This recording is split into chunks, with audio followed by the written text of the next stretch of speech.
I'm guessing he would be right in that because you wouldn't want to be sitting around waiting if there's animals trying to hunt you. Exactly. So we had to poop quickly and move. So Is that why you sold the house? potential animals waiting around trying to eat me. God.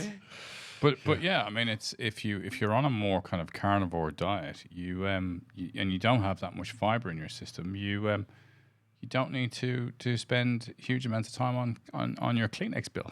Okay, right. Jesus. All right, so Is that in? top tip of the day? Yeah, leave that last bit in. How to save money on toilet roll. Yeah. Same parents, different timelines, and united by chaos. Strap on, strap in, for the not-so-Christian brothers.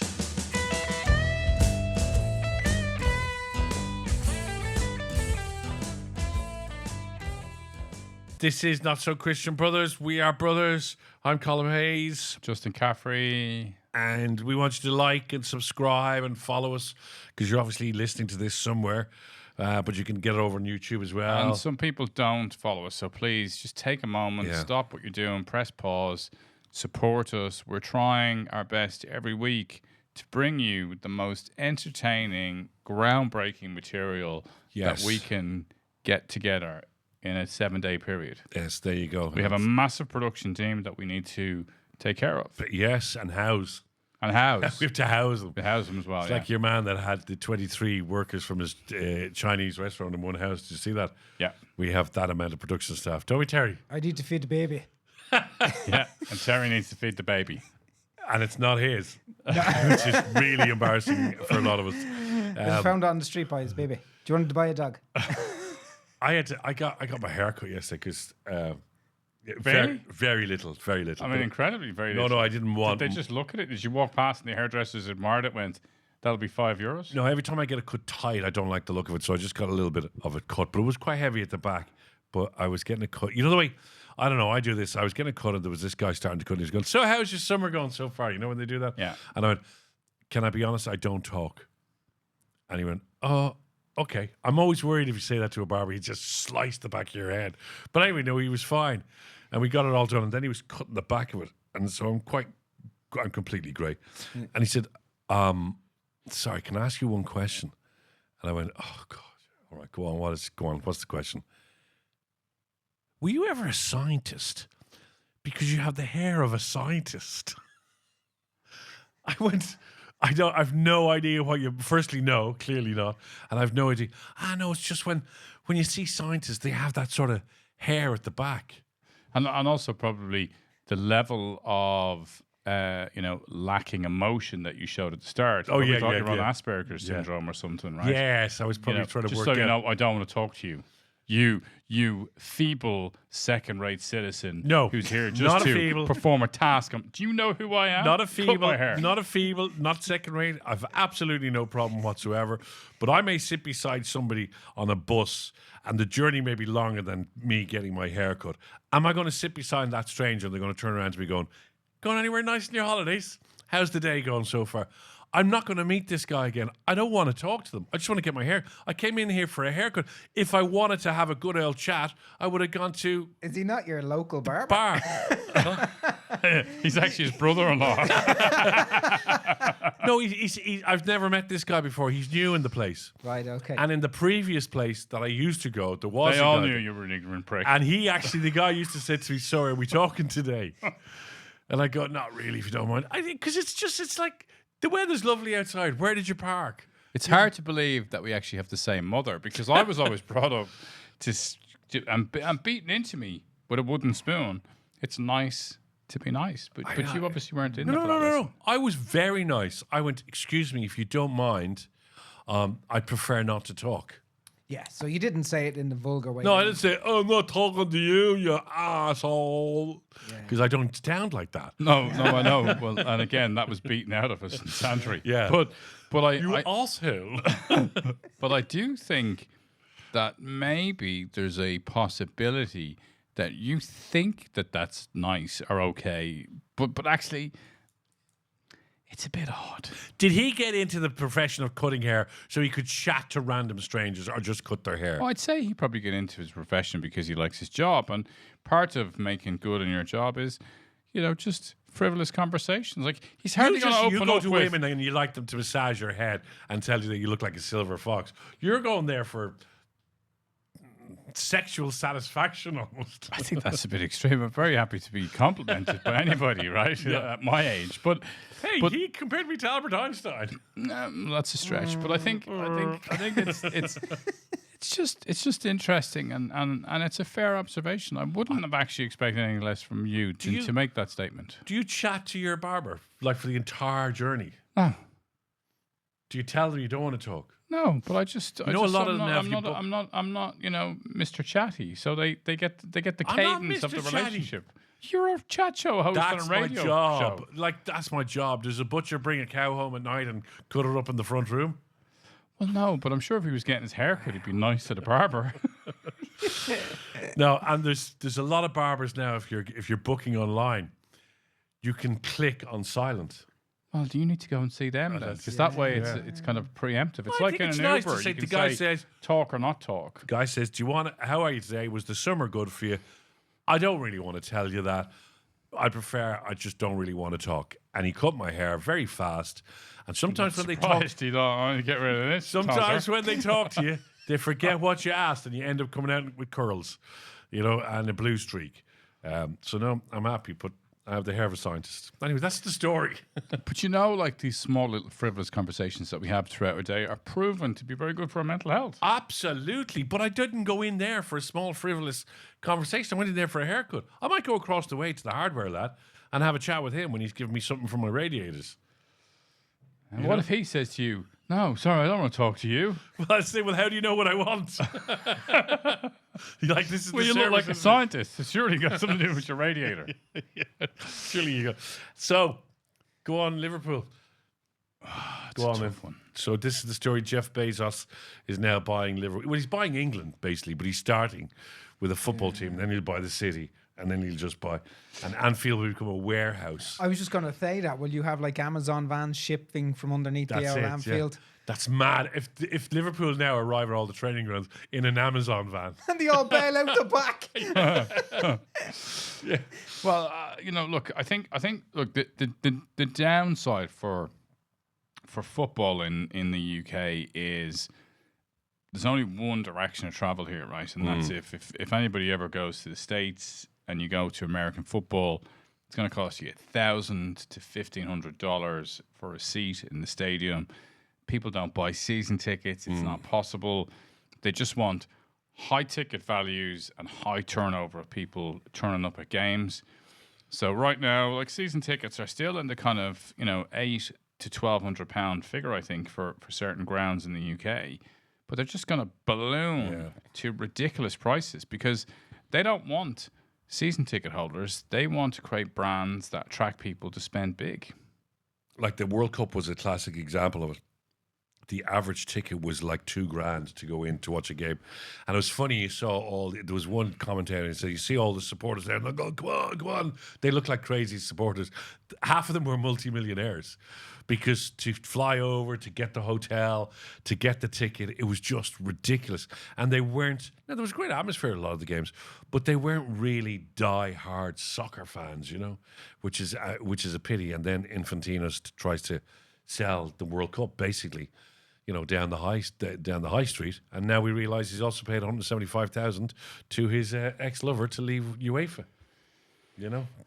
It's just, I think money just brings corruption and just changes like what the sport is. What soccer is. Like we've seen it with United. What the Glazers have done. We've seen it with Abramovich. Now he had to do a runner after the war. The Saudis coming in. Look at Newcastle. They've just sold all their best players. Yeah. Well, they've sold them to their partner, really, in Saudi Arabia. A lot of them went to other places as well. But Saudi would be Saudi. Saudi would be Saudi. Yeah, Saudi. Saudi sounds like, and that'd be Saudi or work. I saw him last week. And if I mention your man, that's Yemen. Yemen. Yeah, man. So your man, they're just there, yeah. I think you're right. It's only going one way, and is it good? I don't know. I mean, it was a good World Cup, in fairness. It was. And is it going to change people watching Liverpool? No. I mean, okay, the World Cup was good. I was just annoyed that it was too late at night because I wasn't able to stay up for that. Yeah. But in Some terms of the games of were 8 Liverpool, o'clock in the evening, you know. I know, yeah, but it was too late. In terms of Liverpool, I met that news a few days ago with a kind of a like it was like, okay, we're gonna get loads of money, but then I'm really disappointed. And I think it's one of those things, you know, you're kind of damned if you do and you're damned if you don't now, right? So if you don't take the money from the Bezos, then everybody else is going to take the money from his equivalents or from Bezos. Yeah. And then you're not able to compete in the league anymore. But I think then the magic of, like, you know, what we saw a number of years ago with Blackburn Rovers winning, you know, the Premiership, or, you know, the little teams coming up, or the FA Cup. Leicester City. Yeovil Town. Leicester City was one. You know, Yeovil Town getting to the semi-finals of the FA Cup. The little magic stories are going to be, they're not going to happen anymore. And that's, we love the underdog stories, you know. It's not going to happen now. It's just, you know, City, we've seen City the last couple of years. We've got more money than you. We're going to win the league. That's it. There's no two ways about it, you know. And it just, so now Liverpool are going, well, we'll try and get as much money as you, you know. United now with Carrick will probably go, well, I think we can.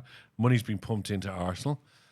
Spurs have spent an unbelievable amount of money. Phenomenal. In the transfer window, and it's but the magic is gone. It's also Roy relative, the Rovers right? is gone. It's all relative. And Terry, if you find this, you can put a link into the podcast, right? But it was a great interview for people who like football. There's a podcast with Paul McGrath's son, and they interview footballers. So there's a great interview with Kevin Moran, right? Okay, yeah. Who's a really interesting character. You know, he was a Gaelic footballer. He was a hurler. He was playing professionally for the first team for United, whilst also playing in the All-Ireland finals for Dublin at the same time. Got permission to do it. Had been sneaking behind the scenes to play an amateur sport whilst on a professional contract.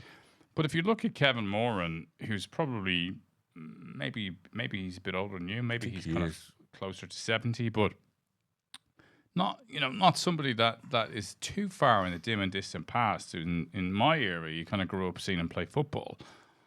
And you hear the conversations where he was getting paid £75 a week. So for him, you know, whether it's the Andrei Kanchelskis coming into Man United, or Eric Cantona, or then David Beckham, like at all these different points and junctures, the money went up astronomically in football. So all that's happening right now is we're moving up another astronomical level. So, you know, the halcyon days of you know, lads and jumpers kicking a sheep's bladder are gone. I suppose, I often think, because you see some of these guys, the ambassadors of the football, you know, and they played in the 80s and that, and they're wheeled out for the dinners and stuff. They must really hate. Reek. No, they must hate. Like, they, as you said, they were at the stage then where, you know, they just about were able to make money, you know, and then they ended up, when they retired, they ended up being shoe salesmen, like celebrity shoe salesmen or whatever. And they had to, when they retired, they had to still get another job.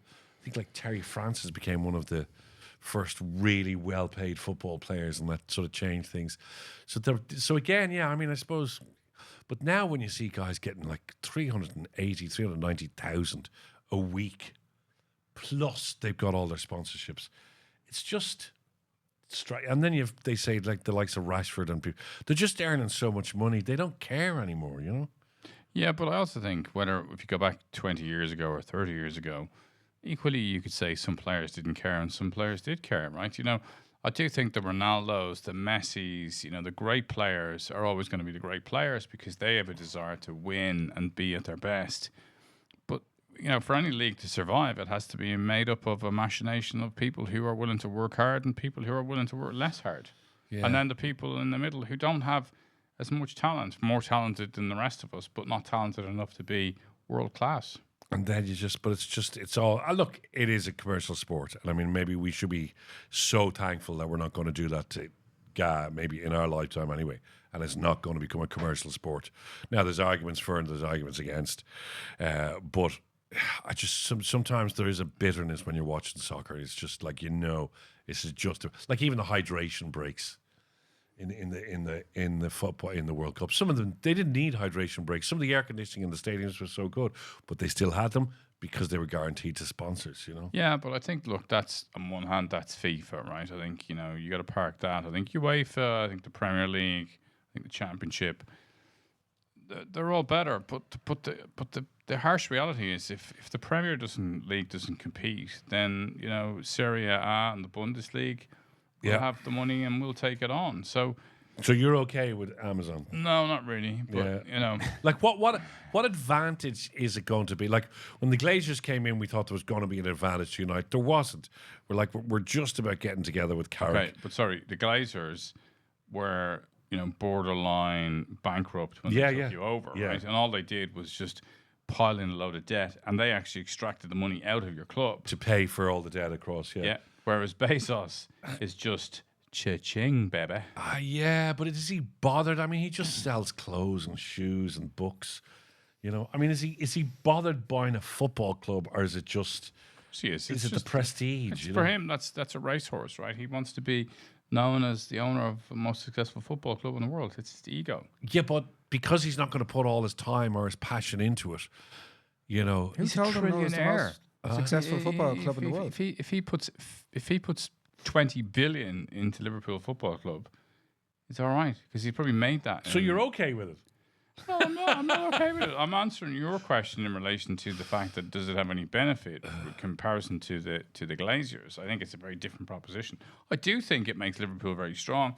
I do think we can finally compete with the Saudis in terms of the money they spend on Man City. And, it maybe gets us a few more league titles. So then I'm happy. I know. That's it at the end, isn't it? Success is success. It's what, and he, I mean, I can sit here saying, about United and Michael Carrick's a great manager and it looks like he's brought Marcus Rashford back and these are great players. Is Rashford back? Yeah, he's back, yeah.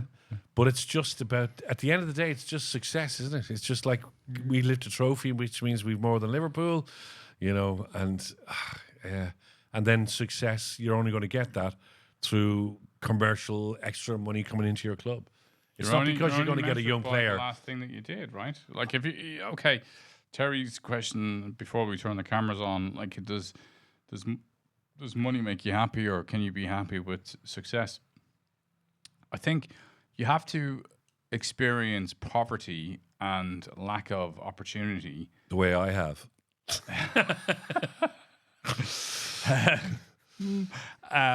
To be able to then measure it against abundance and wealth. I think look, anybody who says money doesn't make you happy just hasn't found enough money yet.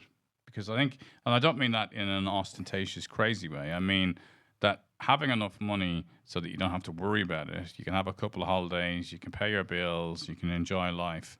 There's a value in it. There's even studies to show the correlation between enough money and happiness. Oh, well, obviously, yeah. I mean, having no money or being on the poverty line, God bless those people, is not a particularly nice place to be, absolutely not. I don't know if having 800 million in your bank, I always worry about these people who play the lotto and then they win 110 million. And 2 days previously, they, were working in a corner shop. They just go nuts. I'd like to be able to go that nuts and see how that nuts affects me. I think I'd be okay with that nuts. But a lot of them just go. There's some great documentaries about people who've won. They lose everything within 2 years. Yeah, it's a crazy amount. Where do we stand on, because just on the football thing, because when this goes out, the game will be over, won't it? The game will be over for you. So Leeds and Manchester United are playing in Ireland, in Croke Park. Yes, and a lot of people are losing their shit over it. Yeah, so technically the game happened yesterday, but this technically could have been recorded 12 years ago. Who knows? That's the way the internet works. And I think it's just, it's sort of mind-boggling. Are you okay with it? I don't know. I have to try and work it out. Can you take a position here? Okay, I will take a position. I don't think I am comfortable with it. Okay, and I'll try to work out why. Obviously, Croke Park, the home, the HQ for the GAA, obviously, the history, everything that happened there, the slaughter, the massacre, everything that stands for Hill 16, which is basically built on the remnants of O'Connell Street after 1916, and they brought all the bricks and everything. That's why it can never really be touched. So it's so in our history. Okay, so that's okay, but our history of overturning colonialism, right, is really the history of Croke Park and the GAA and everything that goes with it. So they were never allowed to play. Barrack games were never allowed there. Then obviously Lansdowne Road was being rebuilt, and they allowed the rugby in, and we beat the shit out of England, and boy, did we love that day, right? Then the soccer was played as well. But it's always either Irish soccer teams or the Irish soccer nation playing there, which seems to, I'm okay with, but 2 English teams coming over, Premiership teams, to go into HQ to play for a friendly. I don't think I'm comfortable with it, and I don't know why it is. I think there's a backbone of republicanism in me going. You mentioned something earlier in the show Yeah. about the money, how the GEA hasn't lost that letting the money in. Is this not them letting the money in? I suppose it is. Well, I was saying not paying the players, but yeah. I mean, absolutely. I mean, in fairness, you're absolutely right. They've had Leeds United, Man United, and Take That, all inside the headquarters. I'm not sure I'm comfortable with that. Like, and did you not say it's sold out? It is sold out, yeah. So, like, Yeah. Who has sold out, Terry? Well, I mean, I don't know if I'd really have that much of a problem with it, to be honest. I think at some point we have to decide that we're moving on, right? And I think, yes, they're English clubs, but they're heavily supported by Irish people. Leeds has a great history. Absolutely, Right? yeah. I mean, Johnny Giles was a great Leeds man. Name an Irish player playing for Leeds now. I was going to say, name an Irish player who played for Leeds. I was like, David O'Leary. Oh, yeah. All right. I'm not No, doing playing that. now. Name an English player playing for Leeds. Name an Irish player playing for Man United. Nobody plays for Man Dennis United. Aaron, Roy Keane. No, plays now. No. There isn't any. But Yeah, but I think, look, I think the reality is we support these clubs. They're coming together. I think, by the way, Andy Burnham's probably going to try and propose giving us back Northern Ireland sooner than we want as well. We're not ready. they Do it up a little bit, will you? You know, clean it up before you hand it back. They need quick solutions, and I do think he's going to try and do that in the next few years. The UK's in trouble, and you know, we're doing all right over here. I'd be okay. I mean, like we're the same cricket team, we're the same rugby team, tennis apparently we're the same as well, aren't we? We're the same tennis team. We're the same horse jumping team. So don't they play an American football game? Show jumping, horse jumping. No, that would be the lads who jump horses. So- hey, can you new? Sorry, Terry. The way they play an American football game, a league game, a season game, Yeah. in London. Yeah. They, 2 teams come over. Do you think that would be something that the Premier League might do in Ireland? So use Lansdowne Road as sort of Manchester United or Leeds, or they come and As a play Premiership game. as a Premiership game, and they play in Croke Park. Like, Do you remember Wimbledon tried to move to Ireland? Yeah, did it? Yeah. So when Wimbledon lost the even ground, Celtic considered it at one stage. yeah, there was a huge about 20, 25 years ago. I mean, they were very close to moving over to Dublin, which a lot of people were getting quite excited about because then obviously the big clubs would come over. Maybe that's, I don't know. But then can we send Shamrock Rovers and Pats over to play in, Anfield? No. I think League of Ireland football is doing a great Doing a great turn job, yeah. at the moment, right? And especially in Europe, they're doing amazing. But I just mean like in terms of numbers. attendance and young people are interested in it. Like when I was a kid, you go to a League of Ireland game for a fight on a Friday night. Like that was the only reason you ever went to see Bows. Was always a big scrap at the end of it, and you'd be going, "Oh, that's good fun." And there's so few people in the stadium, it was very hard to find somebody to scrap with. Yeah, but Do that's you want true. to fight? I can remember people would leave Quinn's in Drumcondra, and they'd be aiming to meet everybody outside the ground because nobody actually wanted to watch it. They only wanted to be part of the fight. Yeah. No, I know, but we've done a great job, and Richmond Park is brilliant. Tallaght Stadium is great. Yeah. Dalymount is closing down now to be refurbished. The figures in the last year. Have you been in Tallaght Stadium? Yeah, I have, it is yeah. amazing. Yeah. Yeah, It's fantastic. it is wonderful. Been in it a few times. I love it. Always parking Little across the road. So the figures of attendance last year are the best in history. Well, not in history, but in the last Well, if you go back to when our parents Yeah, were yeah, on football, yeah. there was probably 150,000 people standing on top of each other's shoulders. Yeah. No, but since televised soccer. So It could be a good insight, maybe a conversation about how the expansion of the European Cups from the Europa League and the Conference League, has that helped Irish football develop in because of the funds that it brings in? Yeah. You know, it's an interesting I think point. the biggest help is the fact that they can't go to the UK until they're 18. That's Brexit's been the biggest contributor to the League of Ireland's success, because the players have to stay here, and as a consequence, English clubs are putting developmental money into League of Ireland teams. And also, we're getting more talented players staying longer, and we're getting better games of football. And if they want to take them, they interestingly, have to right, buy them. this is an interesting point around immigrants and all that kind of good stuff. If you look at when you go to games, you find a lot of foreigners who come to the football because they're used to living in other countries where they might be Dutch, they might be German.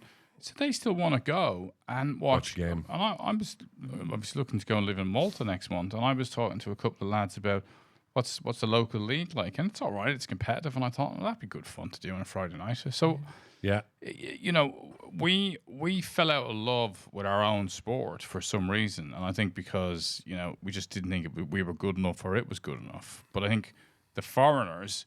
Well, them foreigners. They come over here taking our seats in our come here and grounds. they've taken our jobs, and we've gone. Let's go and sit with them and watch football. Well, they're doing that, and they're filling up the churches. Yeah. Yeah, And that's it. obviously, there's a lot more foreign players now playing within the Irish League as well. Yeah. Like, there's a lot of and really good footballers. There's a lot of investment coming in. I mean, the Pats have Pats have an American. Don't they have an American billionaire or something behind them? Dundalk did for a while. That went a bit dodgy. I think there's money coming to Sligo Rovers.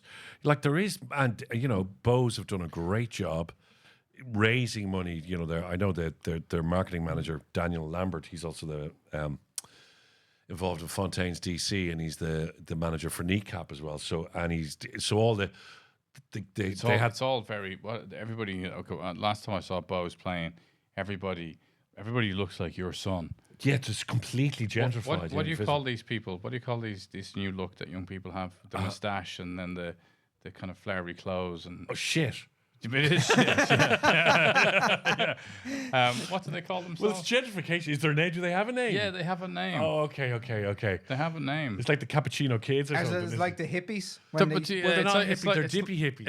It's like an educated kind of so it's like a hippie that wants to participate and make money, but equally likes flower power. So it's an educated hippie, an ippie. They're IT hippies. What are they called? Yeah, I don't know. But anyway, yeah. So I'll text Luca because he'll tell me for the. They're all there now in Bose. They've done an amazing job just marketing. I mean, they got Oasis involved. They got, the Bob Marley family involved. They got, their jerseys sell out when the jersey in New Jersey comes out. Very clever marketing. And now they got the funds from the council to rebuild the stadium. Did the Sky Sports contract ever happen when they were supposed to put on the Irish League? I remember they were in discussion. I don't think so. The start of last season. Yeah. Now, in fairness to Virgin and to RTE, they do jump in on a Friday night. You do get one of the big games, and they can be really good games. They can be cracking games. If you're sitting there with, like whatever nonsense you're going to watch on Netflix, it's actually quite nice to sit and watch a game. Yeah, love it. That was like a entire episode of sports. Yeah, it was. We're competing against off the ball now, aren't we? So we'll have to. we need to get on to something else for the Girls. after show. Girls and drink. Girls drink sports. Please like, subscribe, and give us your comments. We love all the comments. And follow us and tell other people to follow us as well. This episode. Find other people to follow us and force them to do it. Yeah. Headlocks are fine. And this episode was, we were messing around with sports, but every episode is something completely. It's all in the, stuff that's just in the zeitgeist or stuff between two brothers, really. That's it, isn't it? There you go. Yeah. Justin Caffrey, Colm Hayes, Not So Christian Brothers. Terry Tech. Terry Tech.